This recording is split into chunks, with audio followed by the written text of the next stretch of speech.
Hello and welcome to the Flicks Forum podcast with Jesse and MJ, where each week we go back and look at a Netflix original film in the order of release. This is our first day of Podmas. Ho, ho, ho. Love it. So as a welcome to December, we're going to release an episode every single day in the lead up to Christmas. Such is our dedication to the craft. That's crazy. I don't know if we're going to make it. Well, I love Christmas, and this is like the present that I can give to our listeners. This is going to make your December so much more bearable. December leading up to Christmas can be a pretty stressful time. Hectic, yeah. And we want to be in your ear every single day to help you through it. Well, a movie a day. I'm gonna struggle, but we're gonna try and do it. So today, this is also another important episode. This is our 50th Netflix film. We are raising the bat for the half century. To welcome Podmas in, we're 50 in. So this is the 2017 romantic drama. It's called Our Souls at Night, and it's directed by Ritesh Batra, and it stars Robert Redford and Jane Fonda. Couple of small names in the definitely. You may have noticed we are missing a rather small name from our desk as well this evening. Good one. Heater's not here again, but that's okay. No Heater. So he wanted to watch the horror film last week. He didn't want to watch the drama romance with a couple of more senior people in the film. That's okay. We can forgive him for that. So we do like to kick off our show with a Fast Flicks where we each give our little quick summary of the film. So MJ, tell us, what do you think about this film we're looking at called Our Souls at Night? Our Souls at Night. My Fast Flicks, a couple of neighbours find an unlikely relationship in the latter stages of their lives. Good. I've just said two elderly people make a deal to stay over together to get through the night.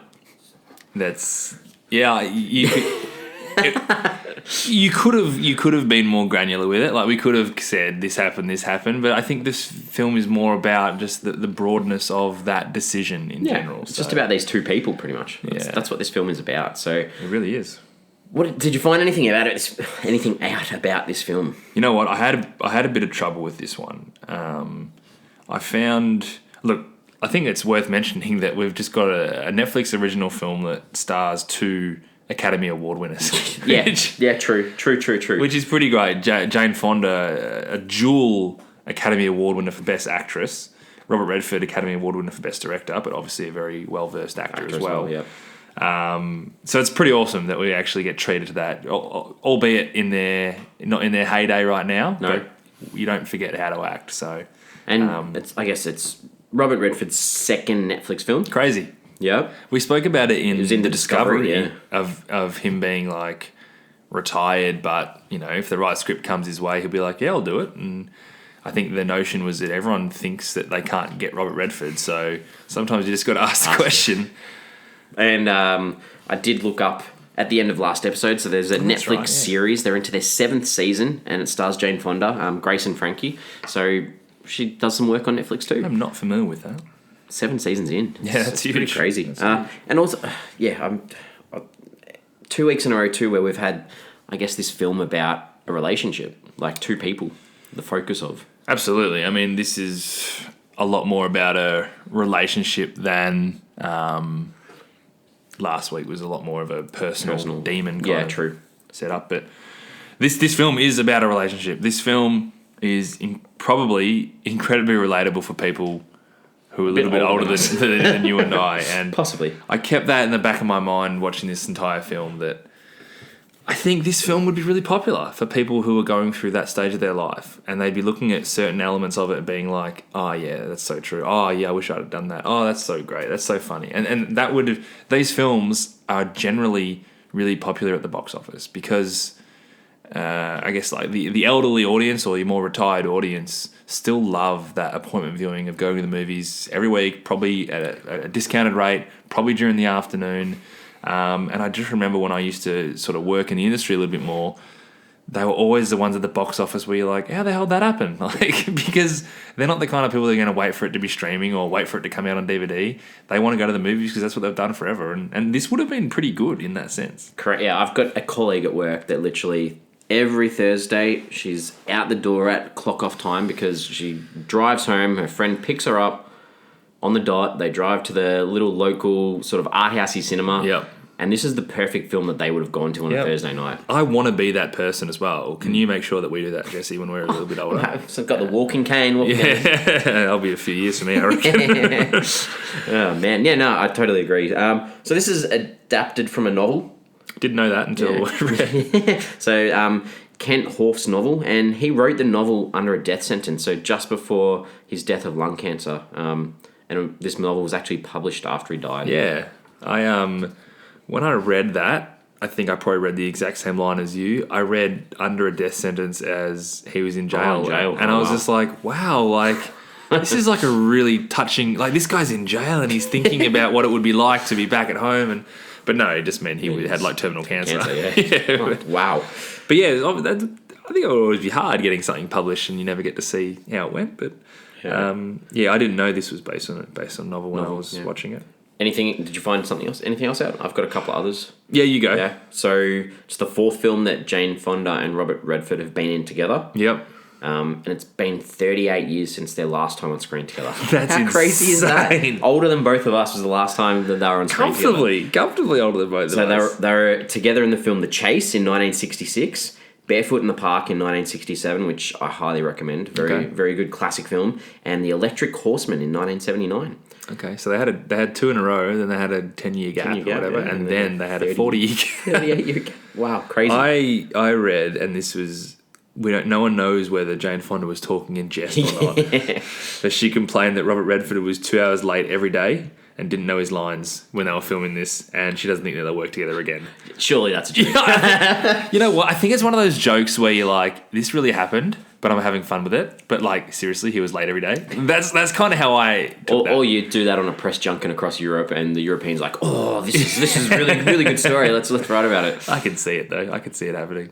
So they filmed this over 51 days. Okay. Between September and November 2016. That's a big investment. It is. That's a fairly... Maybe because Robert Redford was late. Robert, we're supposed to be here at 10. All right, we'll get to it. We'll do it tomorrow. We'll just do it. I'll be here tomorrow. We'll do it tomorrow. I found this little thing that I was like, I can't believe someone actually thought about this and wrote this down. But this little fact that I found was like, if you read the title out really quickly, it's a crude misinterpretation. So I dare you listeners to say Our Souls at Night really quickly. Like, seriously. I said it like 10 times before I got it. Oh, really? I was like, I don't understand what... And then it's, Our Souls at Night. Okay, well, I was going to let the audience work it out themselves. Which is like the opposite of what this film is about. It's quite... This film, the thing about this film is it is really, really sweet. Yeah, that's the definitely. epitome. I can't think of a word to describe this film that describes it better than the word sweet. And then you're talking about arseholes at night. I'm like, no, this is adorable. So this premiered at the Venice Film Festival, which is a pretty big deal. I did see that it had a theatrical release, and that's kind of made sense for me with the audience, but go on. It almost a month before it hit Netflix, so 1st of September 2017, and then it was released Netflix worldwide on the 29th of September. It did have another cinematic release in Poland at the, it's called the Camera Image Film Festival. Okay. But yeah, to release it at the Venice Film Festival was pretty big. Like this year, the new Joker film, or the Joker film, won the Venice Film Prize Award. So they do try to pump films up at this. Yeah, I guess it's got a bit of clout with Redford and Fonda. Yeah, true. Hey, we've got this new film with Robert Redford and Jane Fonda. You might want to give us a bit of air. Yeah. I think you'd be happy to do it. It's filmed in and around Colorado. Yep. Fictional town, obviously. Fictional town, yeah. And it did win one award at the Golden Trailer Awards, which I feel like Netflix must just push their films at this. Yeah, I think we've had a few of them, haven't we? I must admit, I saw it had one award. It didn't win, sorry, it was nominated. No, sorry, I saw it was nominated for one award, and I was like, that's interesting. I wonder what this... trailer. I didn't watch the trailer. I should have watched it, though. Every time I see that, I should watch it. Because I think it was... I Don't Feel at Home in This World Anymore won that award. Yeah. And that was a really good trailer. So they know what they're doing at the trailer awards. Well, yeah, if you've clicked on our show notes from our last episode, you can find the link for the trailer in there. Okay. Critical consensus. Pretty positive. Very positive, really. I would say very positive. Yeah. 90% on Rotten Tomatoes. 90 on 41 reviews. Okay. So it's still It's more than we've seen. Somewhat robust, yeah. 90. Okay. And the audience was 75% on 959 ratings. It's really good. Yeah. 6.9 out of 10 on IMDb, off nearly 9,000 ratings, and 3.3 out of 5 on Letterboxd, just under 3,000. There's enough people who saw this film, who liked this film, for you to say this is a really positive result for it. Definitely. So we should probably give our early thoughts on what we thought about this film. MJ, how do you feel before we break into some characters? What did you think? I think that I would like you to go first. Okay, I'm happy to do that. I want to hear you go first. And so we should say, if you do want to watch this film, we're probably likely to spoil it at some point. Definitely. So if you're keen to see it, watch it first. Put a little bookmark in this podcast because you're going to want to come back to it. I know it's going to be a jam-packed month, but put a bookmark in it and come back to us. But Jesse, what did you think of the film? I thought this was a really cute little film. Yeah. Even though I'm not the age of these characters and I don't necessarily identify with a lot of these things that they were going through. Yeah. I just felt this nice connection still. It's funny because not being able to relate doesn't mean you can't understand. Yeah. Like, I sit there and see things, and obviously it's not something that's prevalent in my life, but I get it. Like, I get these feelings. I get that decision. I understand all this. So, yeah, I said it before, like, sweet. It was so sweet. I never really had much of an issue with it. Like, there was never really anything to get concerned or worried about in it. It didn't. It barely grabbed me, and it felt like a midday movie that you stumble across on the telly. I don't know, do they still do that? They probably do it on free to wear. Surely. It felt like a bit of a midday movie, but it was nice. Like, yeah. Unfortunately, I reckon the details of this film I'll probably forget in a month. That's probably the one issue with it. There was never any real sort of Event? danger or issue. There was no middle arc where they had to overcome this massive barrier. Yeah, which I was kind of expecting, but also wasn't. It's not as important in this film as other films, and I think the target audience for this film don't necessarily need that. And the big event for them is that coping mechanism at that part of their life, and that is what this film is about. 100%. Couldn't agree more. Yeah, and I guess this comes into characters now because they just form such a nice relationship. Yeah, I find it like I was sitting down trying to write about. So we've got Lewis and Addie. These are these two elderly people who have come together, and I found it really hard to talk about them separately. Yep, so did I. And very much so. Yeah, because I did like them both. Yeah, in their own ways. Yeah. They were very different. I thought that Lewis had a very believable arc because he'd come a long way from start to finish. Yep. He was, at the start, it was Addie who was a lot more forthright. It was a lot more comfortable with where she's at and with her decisions. She's quite a strong character. Yeah, well, you see that straight away. She knocks on the door and says, "Hey, let's hang out. Let's sleep at each other's place." And Lewis was obviously a lot more. He was a bit more reserved with, and just I think his decision to go to the back door every time he saw that, he was a lot more concerned about what people thought. I think he was very self-conscious. Even like he was this lonely guy, and he was, because of this loneliness, I felt he was like so self-conscious about that back door. Didn't want to use it, and. I guess that's maybe why you connected with him a bit more. I think you automatically connect to him. I'm a big advocate. The first character that you spend time with in a film, you build a connection with them initially.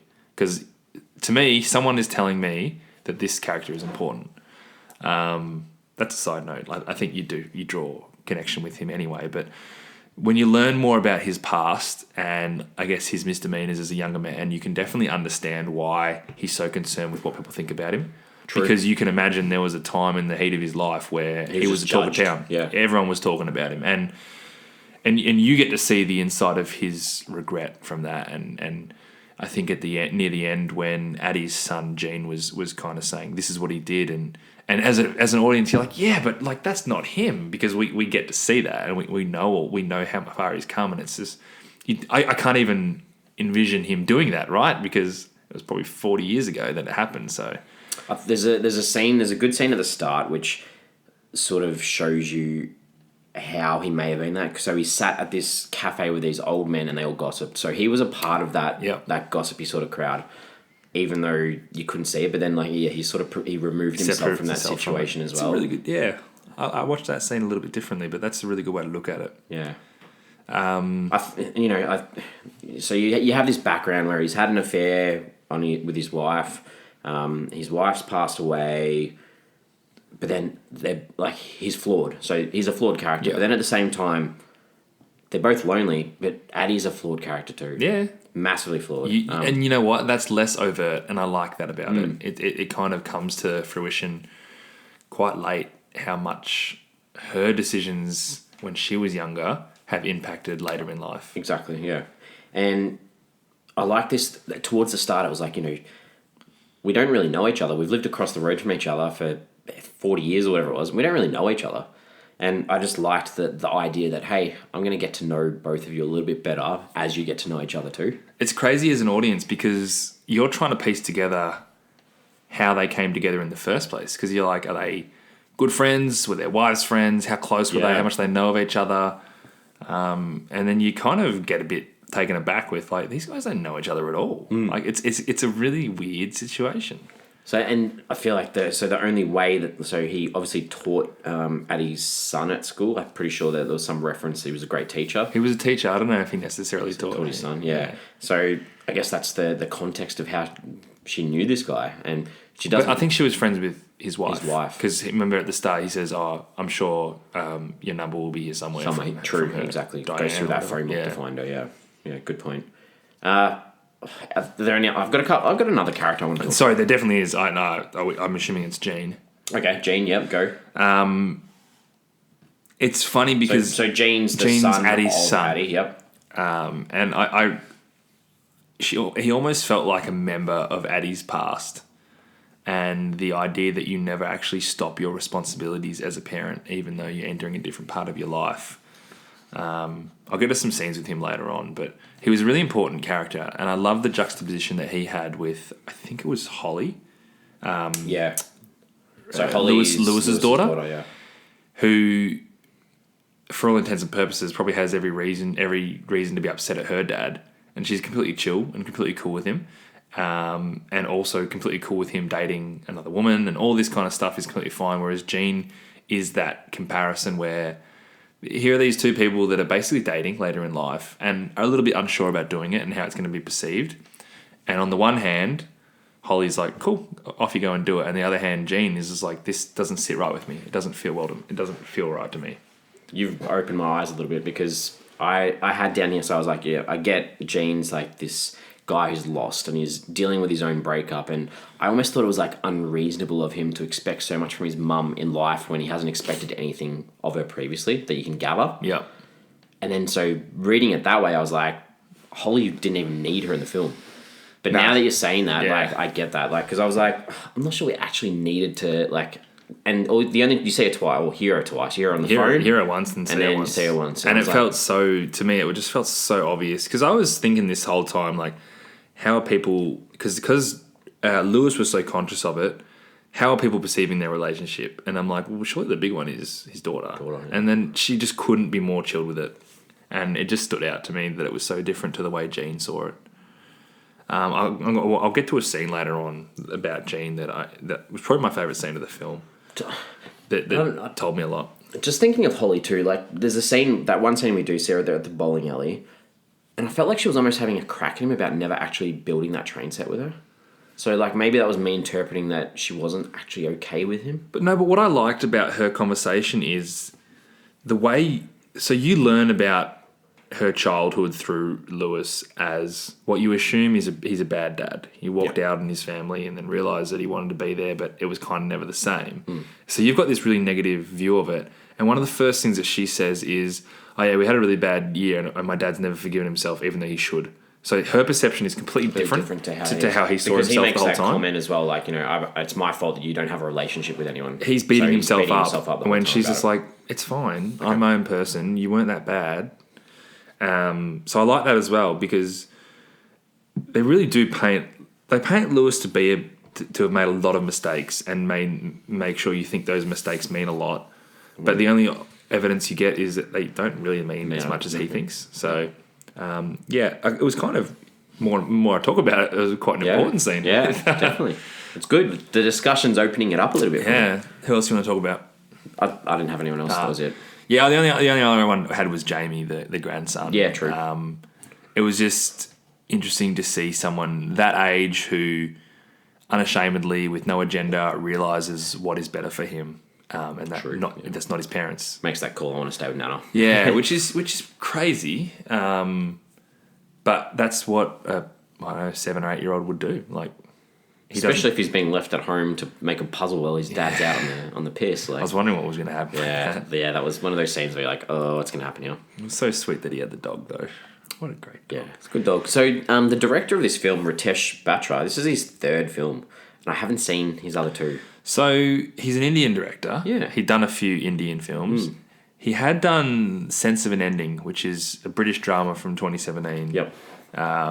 Which was released theatrically in Australia, I know for a fact. But it was a very similar kind of targeted movie. It was more of a crime movie. I never saw it, sorry, but it was more of a crime film that was targeted at like that older 50-plus audience. Okay. So I guess it would have been a similar time to this, to be perfectly honest, but he kind of had a little bit of a hitting zone there. And this year he's got the film called Photograph out as well. So, yeah, hadn't heard of this director. No, nor had I. I thought that Fonda and Redford, I was impressed that they're at a stage in their careers where they don't care about being old on the screen.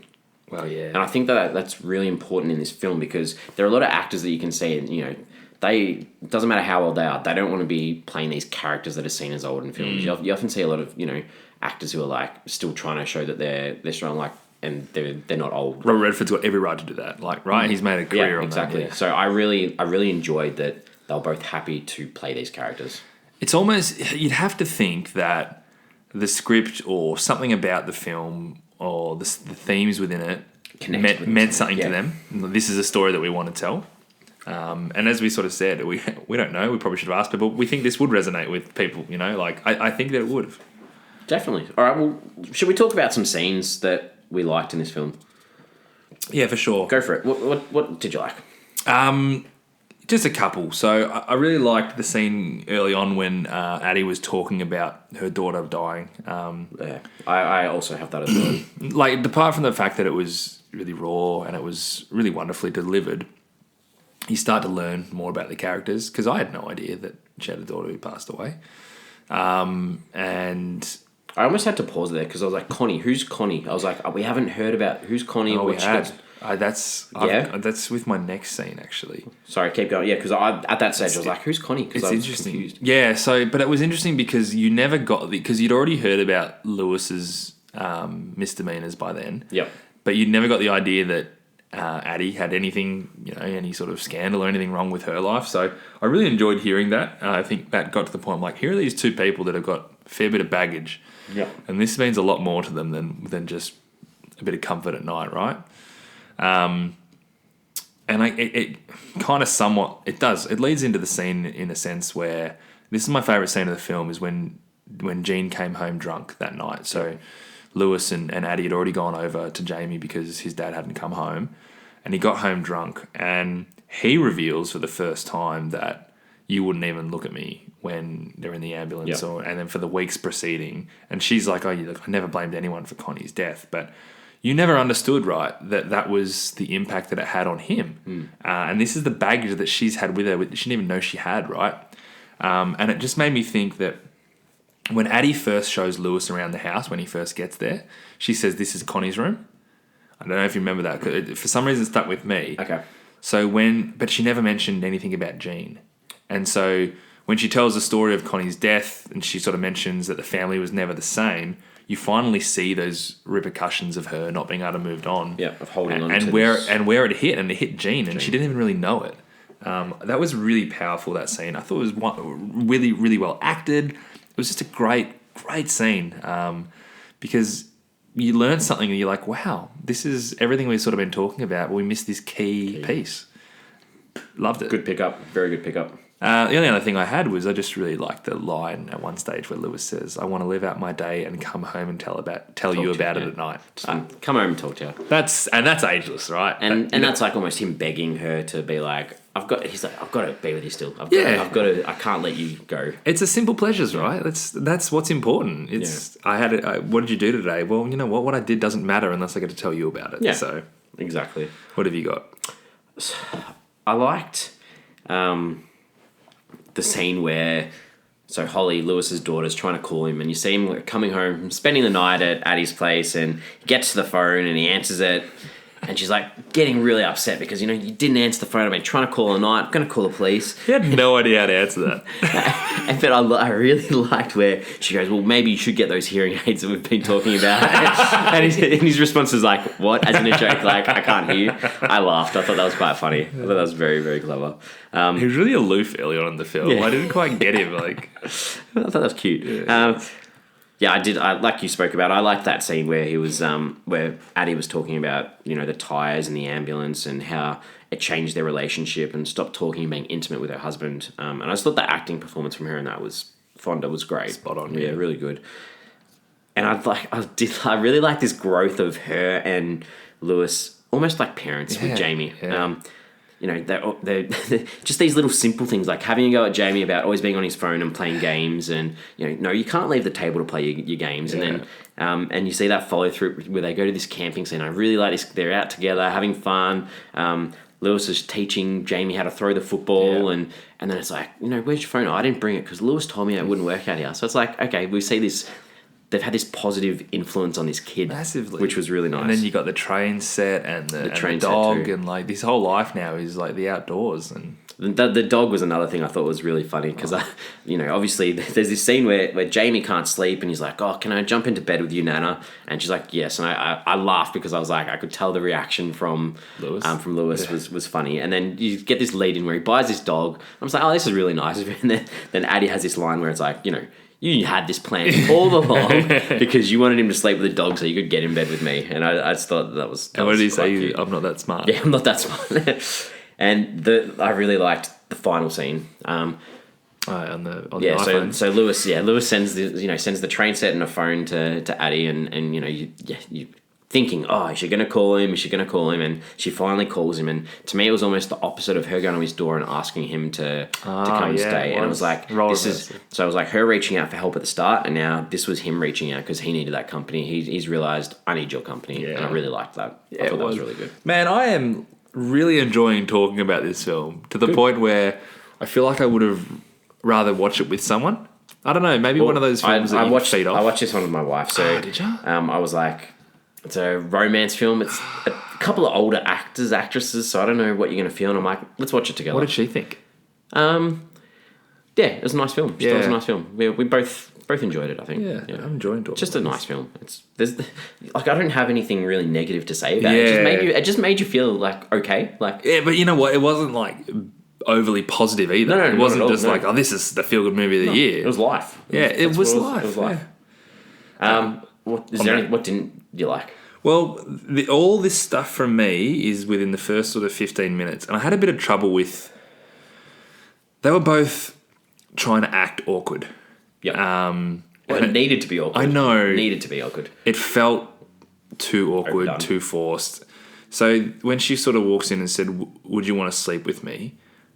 I didn't like it that it took her like another minute to define what she meant by sleeping with her. Like... Everyone knows what you mean when you say, would you like to sleep with me? Because I'm watching this thinking, oh, she's asking for sex, which it's not that big a deal. I kind of get that question coming from her and her situation. It kind of annoyed me that they tried to make it so awkward that she's like, oh, no, I'm not talking about that. I was like, well, hang on. Let's not pretend like we're idiots here. Fair enough. The deliberate awkwardness was a bit too much. And when...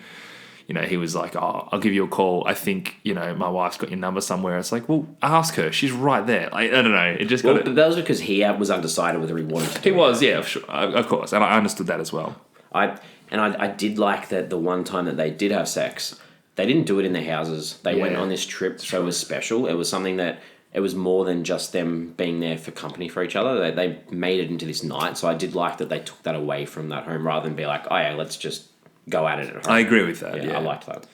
And the other thing is that they're really nitpicky, but you said at the start you liked how he walked out of the coffee shop, and I agree. I think you read that better than I read it. It annoyed me that he didn't explain himself because they were all like, oh, I wish I had your energy. And I'd just be like, oh, actually, by the way, no, we're just doing this. It's like no big deal. So that annoyed me that he didn't talk about it, but I think your read on it is probably better. It would have been hard to say to 10 other guys.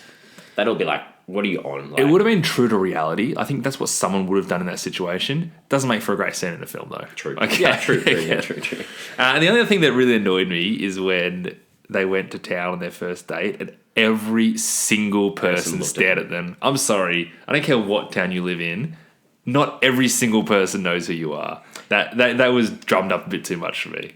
Yeah, it almost reminded me of like those teen films on Netflix we've watched where you've got, because she had this red dress on, walking down the corridor where everyone's just staring and glaring. I was like, you know Very what? cliched. See, that make them bump into someone, but don't make like there's like 21-year-old people going, is that Lewis and Addie? Like, come on. Like, it was a bit much for me. Maybe he's got this, this reputation in town. He's this teacher who screwed up his life, and then, I don't know. There's this, and it had a small town feel to it, so I'm okay with all that, but they overdid it. Cool. But that's it. They're nitpicks. Yeah, and I've spoken about this a little bit. The only sort of scene I wasn't a massive fan of was at the bowling alley, but that's because I read it completely different to how you did. I just thought that, to me, apart from that one phone call from her, it was almost like, did we really need to hear that he was going to keep the map to keep track of her in Europe? Because that was cute, like the way he did it. And there were like tears like running down his face, and I get that, but I was like, to me, we saw this massive growth in Addie and how she resolved her relationship with her kids. And to me, this was like, I don't know, I felt like I wanted a resolution, because we've been told the whole film that he's not this great guy, that he's had all these mistakes in his life. So I just wanted some sort of redemption for him to be told that he's a good guy rather than... I almost think he got it. The resolution was that he didn't need to do anything. And then she even made that point. She's like, he did all this great job letting me grow up, and now I need to grow up myself. I think it probably just annoyed me that we get that from a character we actually see in one scene, rather than if we had seen her a couple of times throughout the film with some examples of that. I don't know. It was just this one scene with the daughter. I was like, I guess if you really look at it though, it's because she doesn't need to be in it, because she is so self-sufficient anyway, and she's this whirlwind kind of character. But I think it's just because the whole film, like, I'm interpreting that he doesn't have this great relationship because I'm watching it from his eyes. But you are exactly right, and that was the only evidence you have otherwise. Yeah. So maybe that tells you I'm on board with him a lot more than I should be. Okay. Well, what was the film saying? What were some of the themes or ideas? Well, I've gotten real clever with this one. Ooh, I like a bit of cleverness. You can teach an old dog new tricks. Very nice. Can we do a dog update when you're talking about that? Because that seems like a dog thing. Oh, well, my dog update. So we do have a segment on this film, Did My Dog Bark? And there's a dog in this film. And there is a dog in this film, and my youngest dog, Todd, could not handle that dog. Oh, really? So they obviously started at a bloody dog shelter. Yeah. So, oh man, there's a lot going on there. I love it because I got two dogs, and you know them obviously, but Bernie's much more quiet and calm and nice natured. Sure is. Todd's got a great heart, but he's just so energetic. And as soon as like the dogs come on the screen, I had both actually. I was lucky, both dogs sitting on my lap during this film, and the dogs come on the screen, and Bernie just like gets up and walks away. He's like, Todd, I don't want to deal with your crap. I know you're going to get worked up here. But Todd was pretty bad with the dog in this. It was a bit of a pain in the ass. But it did epitomise, like, so the ability for, teaching old dog new tricks. Lewis, obviously going out of his comfort zone, but the epitome of this for me, I don't know if you picked up on this, the very start, Lewis is drinking Coors beers. Yep. And then he goes to Addie's and she gets him some beer and he drinks it and he makes a face like, oh, this is not what I normally drink. At the end, when they're both not together, Lewis is drinking those beers from Addie's house. I just loved it. I'm like, this is a guy who didn't think he needed any help, didn't think he needed any change in his life. He changed his beers for her. Exactly. It was great. It was such good imagery. I made a good note of that, but it was symbolic of his whole journey. Particularly, Addie was a lot more on board, and it was her idea. But Lewis's good pickup. Yeah, I think that the overarching thing of this is about company and about no matter what you've done in life, no matter where you've been, no matter how many mistakes you've made, everybody deserves company in life. Everyone deserves someone to be by their side to keep them company, because loneliness is something that I don't think anyone deserves. No one deserves it. And you know what? Sometimes people don't even think they're lonely when they are lonely. And I think that was the overarching thing for me. And that little bits and pieces about not worrying about what people think. Big time. Not worrying about, because they got judged, even though you may be like, and they made a comment exactly like when they're walking down the street at some stage and like, oh, we're no longer the news anymore. Like, Yeah. and that was nice that they're sort of like, was, you wasn't know, it? we can be happy. We're not even old news yeah, anymore. Yeah, and it was a bit on parenting too, like being being a parent. Like they realistically, none of them were really good parents. You know what? But they were at some stage. but they were probably good parents to Jamie when they'd had the life experience to kind of do it right. Do it a second time. They knew what they needed to do. Yeah, I love that little talk on like, sort of technology versus outdoors. That was really nice. And you got this kid who's like any other kid, and kids are susceptible to that kind of stuff. And they're like, all right, this is actually really fun. This is awesome. Let's do it. I don't care if this train is 50 years old or whatever it is. So yeah, nice idea. Good. All right. Well, what did you take from this, MJ? What did you think? Well, yeah. I probably didn't... Like, this film actually did all right in terms of rating numbers, didn't it? We're talking about 8,000 from memory. 90% on... No, but in terms of numbers. Because my theory is that maybe this isn't...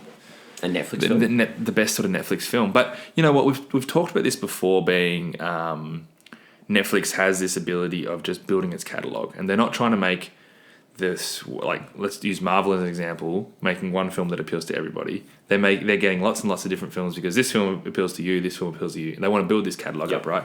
So in the 50 films that we've done 50 now, there's nothing like this. No. This is very unique.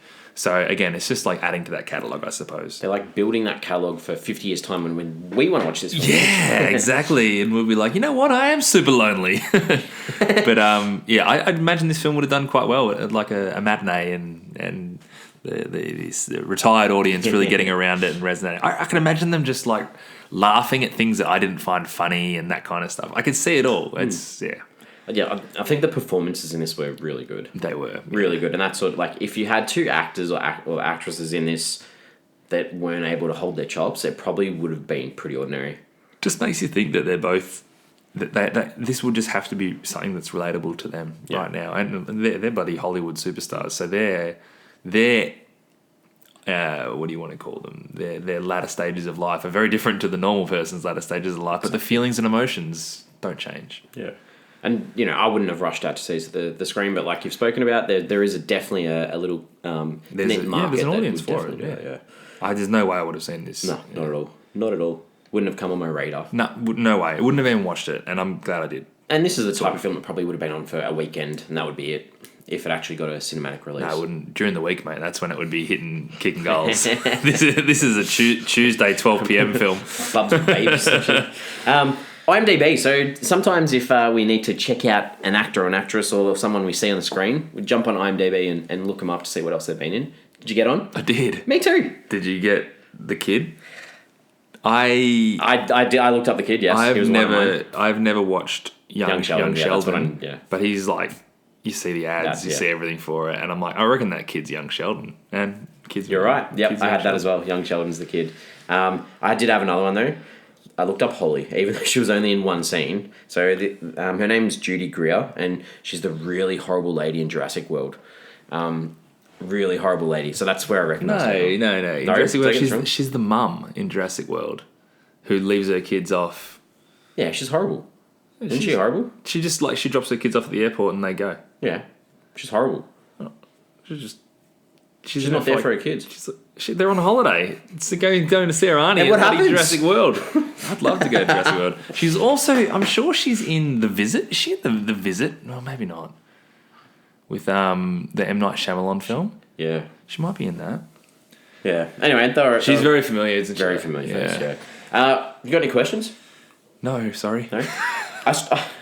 I start off. This isn't really a question. This is just me sort of having a little brag, I guess. Yeah. I got to see Jane Fonda in real life. Did you? Yeah, which is quite a nice little story, I guess. Have you told me this? I may have. I don't know. Okay. You've probably heard this story, but our audience probably hasn't. So, so I might share it with them. So you just have to block your ears for a minute. I don't think I have. So I'm all ears. So, love heading over to the States every now and then. And one of the trips I got to head over there, and we're just doing that sort of day around Hollywood Boulevard, and there's the El Capitan Theatre on Hollywood Boulevard, which is owned by Disney, and they always show these Disney films. So I was like, made my wife come along, like, let's go watch. So we watched The Muppets, film in the El Capitan Theatre where the actual Muppets film was made. So that was really, really cool. Anyway, so we walked out, and sort of Disney owns this little block of Hollywood Boulevard. So you come out, and then next door is where they filmed Jimmy Kimmel Live. Okay. So we walked out, and then they're like, "Oh, tickets to Jimmy Kimmel Live. Do you want to come in and watch it?" Like, well, yeah, okay. So we literally, an hour later, we were inside Jimmy Kimmel, sitting in the studio, and the guests of the night are Russell Brand and Jane Fonda. Halfway through you telling that story, you remember it, yeah. Told me, well, anyway, so I thought that was cool because all I remember Jane Fonda from were those exercise videos Mum used to have, like the aerobics, and I was like, oh wow, well, it's Jane Fonda. So, yeah, that was my Jane Fonda story. I did have a question though. So, Addie, I want to know: do you think that she should have gone to help her son? Because is that just her making up for her past actions? Is it just this one thing that supposedly makes up for 30 years? No, I get the feeling that was... I kind of wanted him to be like, I can't mother you forever, but then realise that, you know what, maybe I wasn't doing it right in the first place. So I've got some work to do here. I don't think it's like I'm sorry, I'll fix it. I think it's like you know what, I never quite did it right in the first place. Because I felt like she seemed to be there for him the whole time anyway, because he was happy to drop the kid off earlier. So so I don't know. I just felt like it was a big, like, why couldn't he come and move in with her? That was the big thing that I thought, because I was sort of thinking like, your house is kind of big enough and fine enough for more people to move in, whereas their house didn't seem that good. But I guess it kind of didn't necessarily lend itself to the story when it found him moving away. But yeah, I thought the exact same thing. Because that was the real sort of thing at the end, that there was some sort of issue. Without, if she could have stayed in the same neighbourhood as him, and it still could have all worked out. And it could have been a happy film. They couldn't have been that far away though, because they drove there that night. It wasn't like they would drive for hours, I assume. Yeah, true. Anyway, last one is the title. What do you think of the title, Our Souls at Night? Because I find this title really hard to remember. Our Souls at Night. I won't forget it now, but I just found, like, as I was doing this, like, we were doing this film and building up to it, I kept forgetting the title. You're right, it is difficult to remember. Does it resonate with you with the film and what the film's about? Yes, it does. The idea of them finding more about themselves at night, it's like them revealing. It's themselves. More about that night's the hardest time sort of together, and that's when we sort of came together, and it's got that sort of relevance there. But you're right, it doesn't make it any more relatable. No, it's tough to remember. I thought it was a tough title to stick. All right, Judy Greer is not in The Visit, by the way. Okay. I think I honestly remembered her because The Visit is Catherine Hahn, who's a mum who drops her kids off. So I think I remember Jurassic World, her dropping her kids off, and I got confused. I'm sure she was the really evil chick in that. She's the mum. I'm sure she's the mum. Okay. Who's the evil chick in Jurassic World? I'm sure she was like I saw it, like, I'm sure she's the bad chick in Jurassic World. I haven't seen it sinse it came out of the Maybe you just didn't agree with her parenting and that's really stuck with you. But just in my mind, I'm like, oh yeah, you're the bad chick. She was getting like they were getting like a divorce. Yeah, they must have these really bad feelings. Yeah, but no, it's definitely parenting. All right, well, I think it's time to wrap this up. We'll have a little bit of a discussion. So we like to give the films that we watch a rating out of 5 and give it a Flix Forum rating. MJ, what do you think? It was fine. Like, it was... I liked the relationships. I liked the characters. I thought it was really sweet, if nothing else. It was definitely a change of pace of what I normally watch and what I'm watching at the moment. I still never really connected with it enough, and it was pretty forgettable. I think I'm not going to remember the details of this in a few months' time, probably. But I'm going to give it 2.5 stars because I felt like it was worth the watch, and I can't stress enough how much I've enjoyed talking about this that I didn't think that I was going to enjoy. So good. I think we've done a good job there dissecting that one. Very nice. Well, I really enjoyed just spending an hour and a half with these two characters on screen where nothing traumatic happened to them in the timeline we were following. There were no massive big, heartaches. It was just these two older people getting to know each other, and I really liked that. Although I did find they were both flawed, and I think I liked that as well, because even though they were flawed, I wanted them to be happy. I really wanted them to get along and be happy together, and I was a little bit disappointed with the end that they didn't end up. I know there's that possibility that they're going to get back together at some stage. You certainly don't think that's that's how it's going to end. They're just going to call each other every night. You still think there's something there. Yeah, but I don't know. I just wanted to see them on screen together at the end. Sure, yeah. That would have made it, yeah. So you were in. Your heart was in. Yeah, I was like in. that. And I really liked the acting performances, and I thought it was really well made. So I'm giving this 3.5. Good. No, I'm glad you did. Yeah. I'm glad you did. No, this was a nice film. And look at the ratings that we saw before you saw it. Everyone seemed to like it. Yeah. So adding those two results up, that gives us an average of 3. Yep. Which is not too bad. It's fine. So we are on social media. We have Facebook, Twitter, and Instagram. I've taken a line from Addie from the film for our question of the week. So our question is that she says, I've spent my whole life worrying about what other people think. Does this ring true in real life? Do we just constantly worry about what people think about us? I reckon there's a lot of that. There is a lot of that. Even when you don't think you do, you do. Yeah. You're just worried about this perception of how you are. And I just felt that from them the whole time. But you felt like they were moving away from it though. Which is... But then towards the end, they would separate it again, and that really upset me. I just wanted them to be together. Yeah. All right, so yeah, we're on Twitter, Facebook, Instagram. Thanks for listening. Subscribe to us if you can. Download each of our episodes this month. Obviously, we are out every single day. Every day! So if you are subscribed, you will be getting us bang, bang, bang. 25 days in a row. Your commute to work will be an absolute treat.